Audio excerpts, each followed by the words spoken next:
안녕하십니까. 한국뒷가시연구소 대표 이상욱입니다. 이번 시간에는 시인의 마음 5번째로 창작과 포착의 두 가지 관점을 두루 원용하자라는 테마로 강의를 진행하도록 하겠습니다.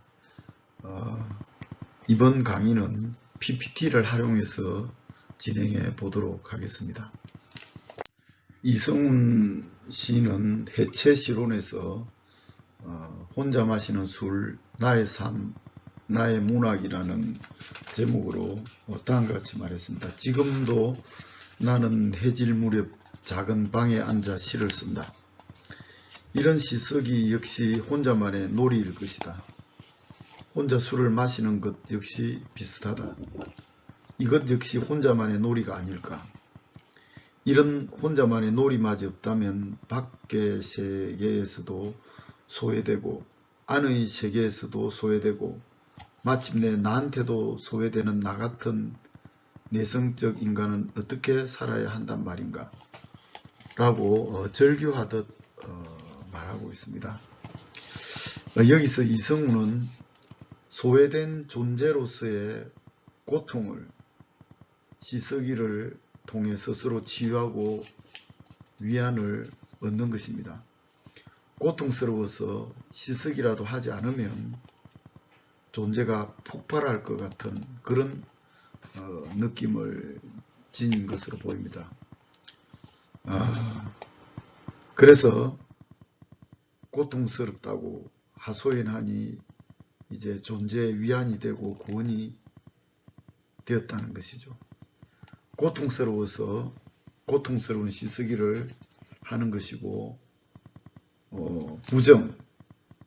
부정이 긍정이 되는 것으로 이게 이성운 시인의 역설이고 이성운 시쓰기의 역설이 아닌가 그런 생각이 듭니다. 이성운처럼 많은 경우 시인은 고통스러워서 시를 쓰는 것이 많습니다. 그런데 시는 단순하게 일기를 쓰듯이 서술하는 것이 아니라 예술적 글쓰기이기 때문에 자기의 일상을 예술적으로 승화시켜야 하는 것이죠. 그래서 고통은 또 다른 고통을 불러온다고 말할 수 있습니다. 시를 쓰는 것은 고도의 예술 행위이기 때문에 마치 무에서 유를 창조해 내야 하는 것 같은 엄청난 에너지를 투입하며 진땀 흘리는 작업이 바로 시쓰기라는 것이죠. 그런 과정을 통해서 시인은 물론 카타르시스를 느끼는 것입니다. 시를 다 완성하고 나면 고통에서 해방될 수는 있겠지만 그러나 창작 과정은 이성운의 경우처럼 매우 고통스러운 작업일 수밖에 없다는 것이죠. 다른 각도에서 시쓰기를 생각해 보면 행복한 작업일 수도 있습니다. 박성봉의 미학에 관한 단상에 나오는 글인데요. 한번 읽어보겠습니다. 어느 초등학교 교실이다. 선생님이 아이들에게 묻는다. 얼음이 녹으면 무엇이 되지요? 아이들이 손을 들고 저요 저요를 합창한다. 선생님이 한 아이를 가리킨다. 예, 물이 됩니다. 아이들이 다들 자기도 그렇게 대답할 거였다는 표정을 짓고 있을 때 한 아이가 조용히 손을 들고 대답한다. 선생님, 얼음이 녹으면 봄이 돼요. 박선봉 선생은 자신이 미학을 공부한 지 은 20여 년의 세월이 흐르면서 그동안 미학이 무엇인지 고민도 하고 글도 써보고 또 여러 미학자들의 글도 읽었지만 방금 읽은 이 짧은 이야기만큼 가슴에 다가온 글을 만나지는 못했다고 적고 있습니다.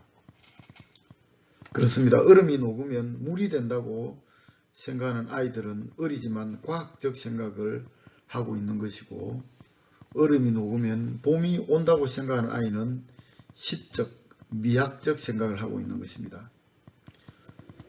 얼음이 녹으면 물이 된다는 과학적 사실만 붙잡고 있으면 과학자는 될 수 있겠지만 절대로 시인이 될 수는 없는 것입니다. 시는 일상인의 눈으로 볼 때는 선뜻 눈에 띄지 않지만 그러나 얼음이 녹으면 봄이 된다는 그 아이의 눈처럼 그게 바로 시인의 눈이라고 볼 수 있겠는데, 시인의 눈으로 보면 도처의 시가 보이는 것입니다. 그것을 가져오기만 해도 좋은 시가 되는 것이죠. 시쓰기가 시인의 순수한 상상력으로 창작되는 것이기도 하지만 대부분 물론 그렇습니다.